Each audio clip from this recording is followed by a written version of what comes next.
2 years of ownership. There is not much to say to it because the bike is just great. It's in great shape. Anything else than the oil service, the brake fluid, it's not much to it. So yeah, I made a video about the spall fan. I had to make a spall fan. I had to install it instead of the original one, and also a manual switch for it. I made a video about it, but besides that, it's just okay. It's it's cool. It starts every time, which is important. But compared to the 848, the Ducati, it wasn't the case every time. Yeah, no ABS, has a nice whining sound. I wish I can talk about it a bit longer, but I can't. Let's go for a ride. We'll talk about it. You can hear the sound, the gorgeous sound, what the exhaust make. Besides that, it's just okay, and it's made me smile every freaking time. That's it. The first ride in the new season, and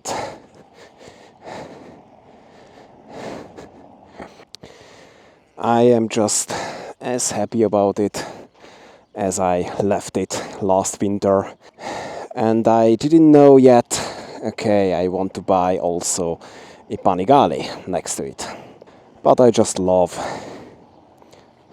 the roughness and the simpleness of this bike. So yeah, let's give it a good start. I'll choke maybe a bit. Oh yeah, the real Japanese. After 22 years, not much kilometer in it, but after 22 years, and it just starts.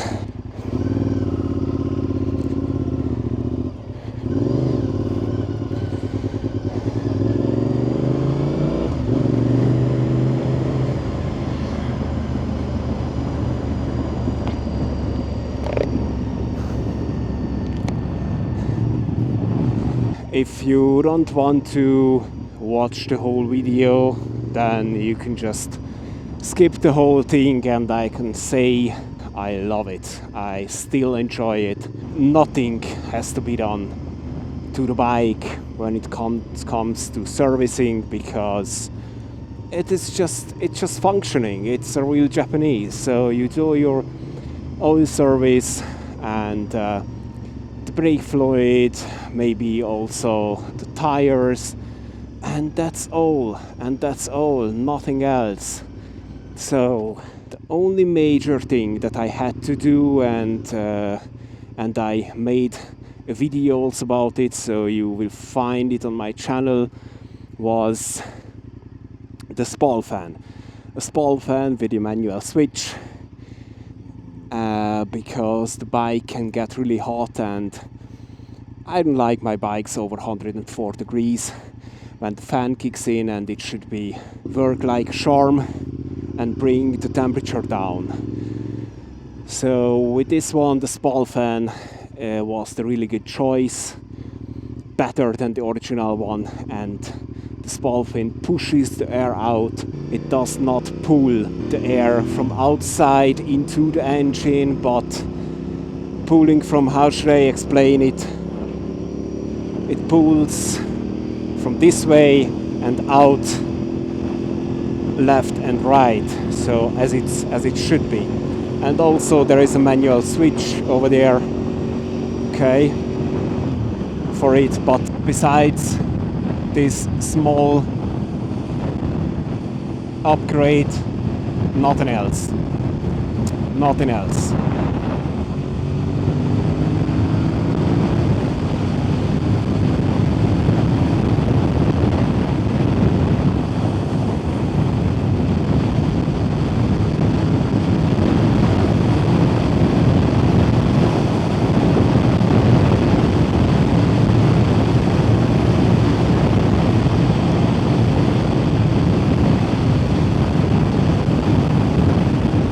Gorgeous sound still, original exhaust, and I love the whining sound what the engine makes, because it has cam gears in it instead of timing chain.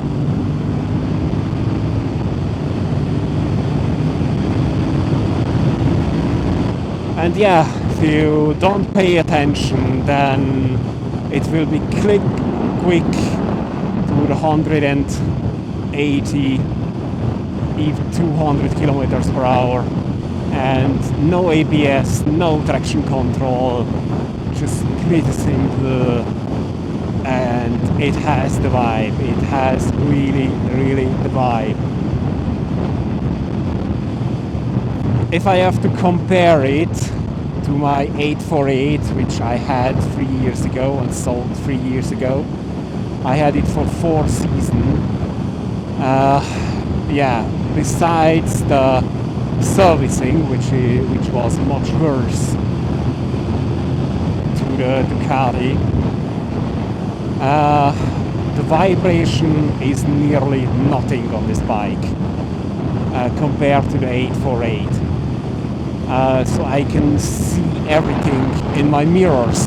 I feel good on the bike. On the 848 it was, I don't know, maybe because of the shake, it wasn't that good as I thought it would be. I am right now in 5th gear.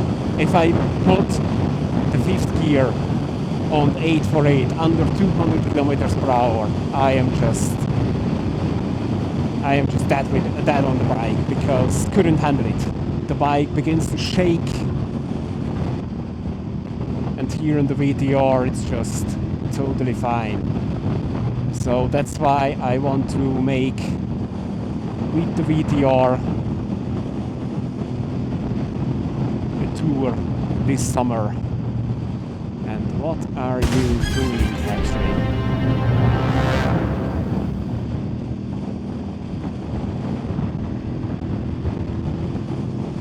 Fuel consumption is pretty much the same as on the 848, like between 7 and 8 liters per 100 kilometers. Even if I give it a little juice, but still it's nothing. Obviously it isn't as catchy to the eye like the Ducati, but when it comes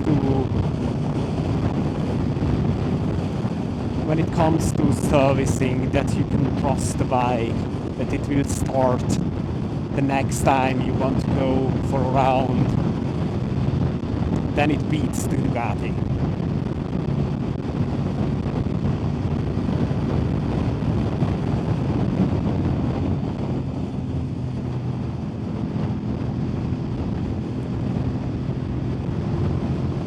When it comes to famousness, the Ducati is a Ducati also for women. So if you are talking about and you just mention the name, yeah, I have a Ducati, then everybody will go, oh wow. To the Honda, you have to begin that you have a VTR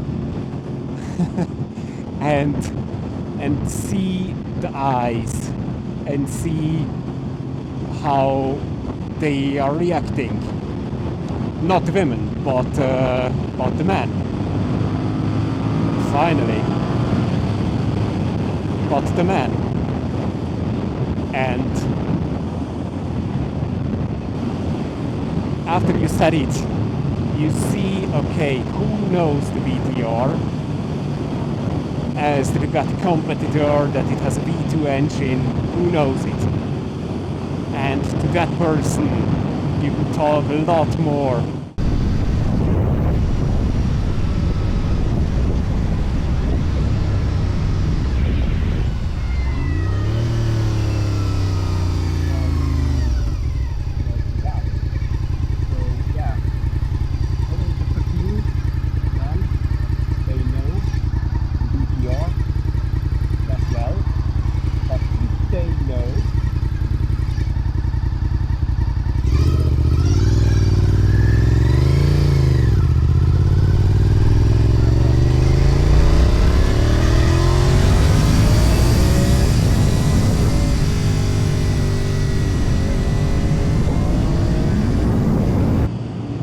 hear the sound. Wow.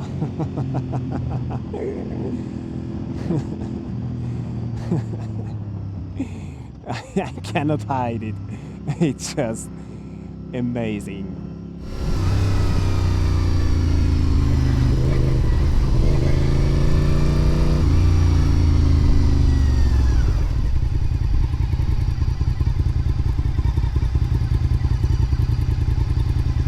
About the power, yeah, around 135.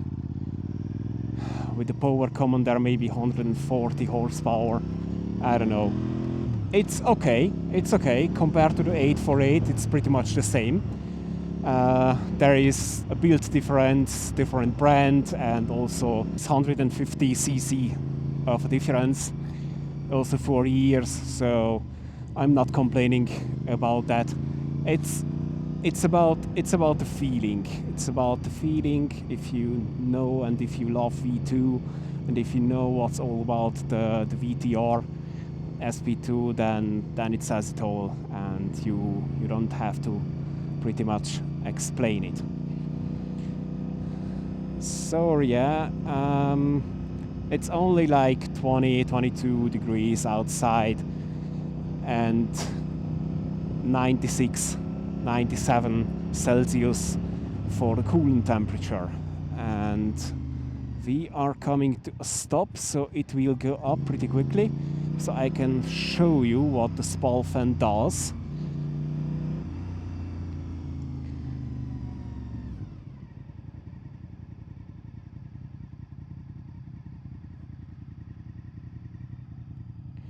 Okay, let's just turn it on. Maybe you can hear it, maybe not, because the bike is a bit loud. It's definitely not a bike for the city. It's hot, but it's not that hot like the Ducati was. It pushes the air, I don't know, a bit the other way around, and the Ducati had the pipes under the seat, so that's why it was way hotter than the VTR. Yeah, okay, so as you can see, it's 94 degrees right now, so 3-4 degrees in just a minute. So let's just shut off a bit.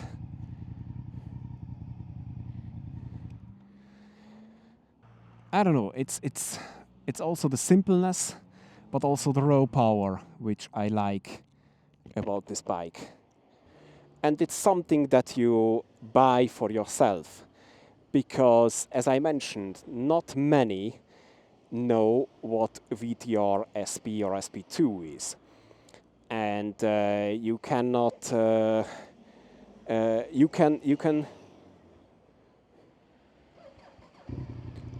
you can show some photo, you can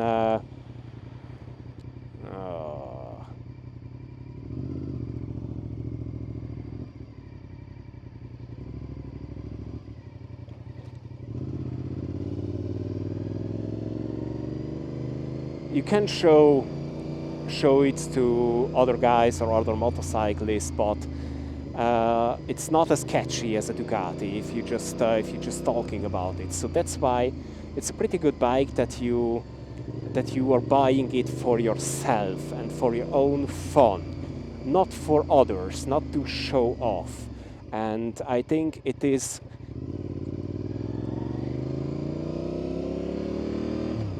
important.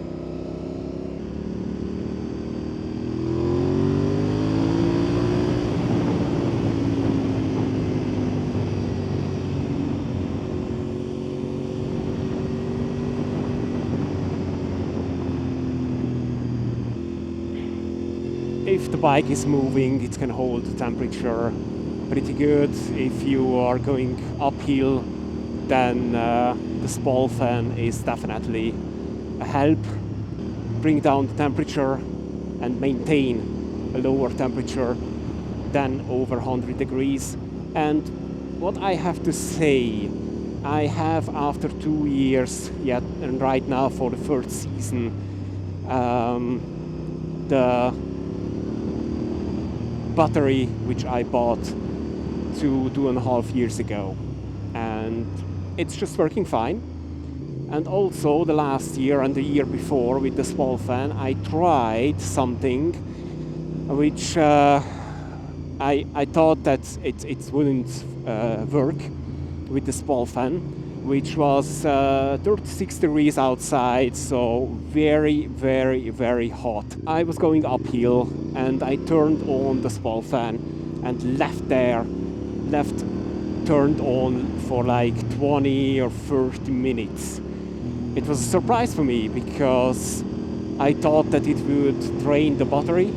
It will drain more energy than what can the generator generate, because I had one time this problem with the Suzuki, with the Japanese.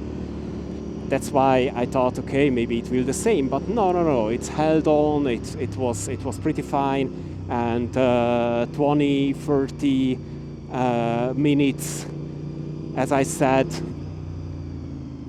20 to 30 minutes, the fan was on, and no problems.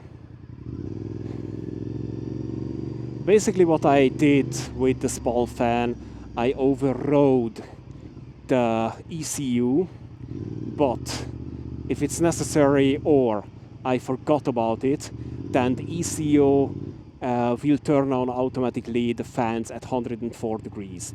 I can turn it on whenever I want. That's why it is just a good idea. Okay, I have to go there. I want to turn it on before 104 degrees. That's why I made a switch for it. But otherwise, if you don't want to, it's totally fine. You can just left out the switch and change the original fans to a small fan. So at least here on the cockpit, it will still look original. So you won't have another switch like I have right now. But as you can see, it is working just fine.